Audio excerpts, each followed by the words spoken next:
মা তোমার চেহারাটা তো মলিন কেন, তোমার মাথাতে কাটার দাগ কেন? হযরত আসমা রাদিয়াল্লাহু তাআলা আনহা চোখের পানি ছেড়ে দিয়ে আমার নবীকে বলেছিলেন, ইয়া রাসূলুল্লাহ, ইয়া হাবিবাল্লাহ, যখন আমি নাস্তা দিয়ে ফিরছিলাম আবু জেহেল আমাকে দেখে ফেলেছে।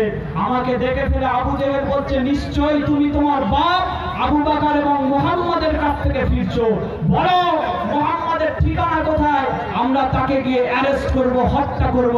সেদিন হযরত আসমা বিনতে আবু বকর রাদিয়াল্লাহু তাআলা আনহা চিৎকার আওয়াজ দিয়ে বলেছিলেন, আরে আবু জেহেল, আমি আসমা ছোট মেয়ে হতে পারি, আমার ঈমান এত দুর্বল নয়, তোর যদি প্রয়োজন হয় তুই আমার জানটা নিয়ে নিতে পারিস, আমি আমার রাসূলুল্লাহর ঠিকানা বলতে পারবো।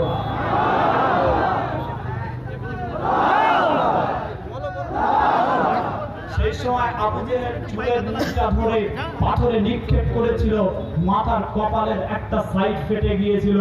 আমার রাসূলুল্লাহর চোখে পানি, হযরত আবু বকর সিদ্দিক হুজুরের চোখে পানি।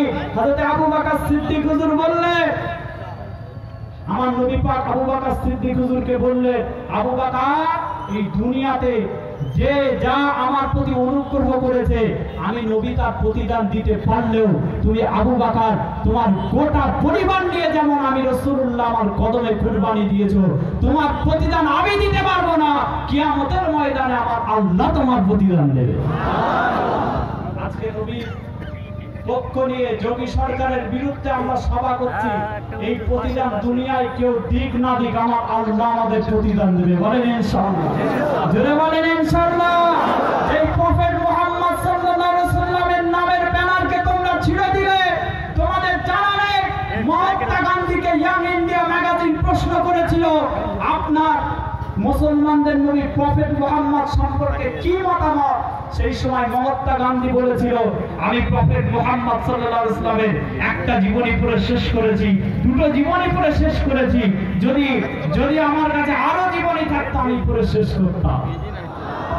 জর্জ বার্নার্ড শাহ বলছে, মুহাম্মাদের মতো যদি একটা নেতা এখন থাকতো সারা পৃথিবীটা শান্ত হয়ে যেত। আমি বক্তব্য শেষ করব, একটা স্লোগান দিয়ে শেষ করব, আমার সাথে দিতে পারবে?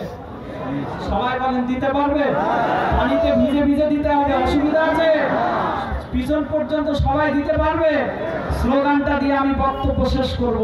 অনেক বক্তব্য দেওয়ার থাকলেও সময়ের স্বল্পতা, যে স্লোগানটা দেব এই স্লোগানটা ভারতবর্ষের বিভিন্ন প্রান্তে হয়েছে, কিন্তু পশ্চিম বাংলায় হয়নি। এই পশ্চিম বাংলায় যদি হয় আপনাদের এই আমডাঙ্গার সভা থেকে সর্বপ্রথম হবে। এই স্লোগানটা বাংলার অন্য কোনো প্রান্তে এখনো পর্যন্ত হয়নি, এই প্রথম হবে। বলেন ইনশাআল্লাহ, জোরে বলেন ইনশাআল্লাহ। আমি একটা করে স্লোগান বলবো, আপনারা বলবেন মুস্তাফা মুস্তাফা। কি বলবেন? মুস্তাফা কার নাম? জোরে বলে, আমার রাসূলুল্লাহর নাম। আজকের এই স্লোগানটা আমার মিডিয়া ভাইদেরকে বলছি, আপনারা চতুর্দিক থেকে কভারেজ করুন, সারা ভারতবর্ষের মানুষের কাছে পৌঁছাতে হবে যে আমার নবীকে আমরা কতটা মহব্বত করি। সারা ভারতবর্ষের মানুষকে পৌঁছে দেন। স্টেজ থেকে নিচে থেকে আমার যত মিডিয়া ভাইরা আছে সবাই স্লোগানটাকে কভারেজ করে দেন। সবাই আমার সাথে দেবেন? দুটো হাত করে সবাই আমার সাথে বলেন।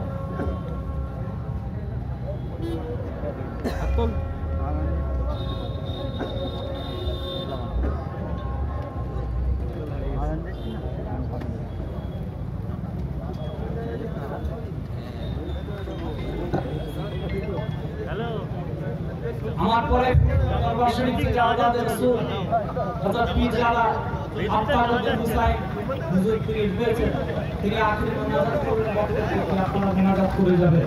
আমার সাথে সবাই স্লোগান দেন, রাহবারো রাহনুমা।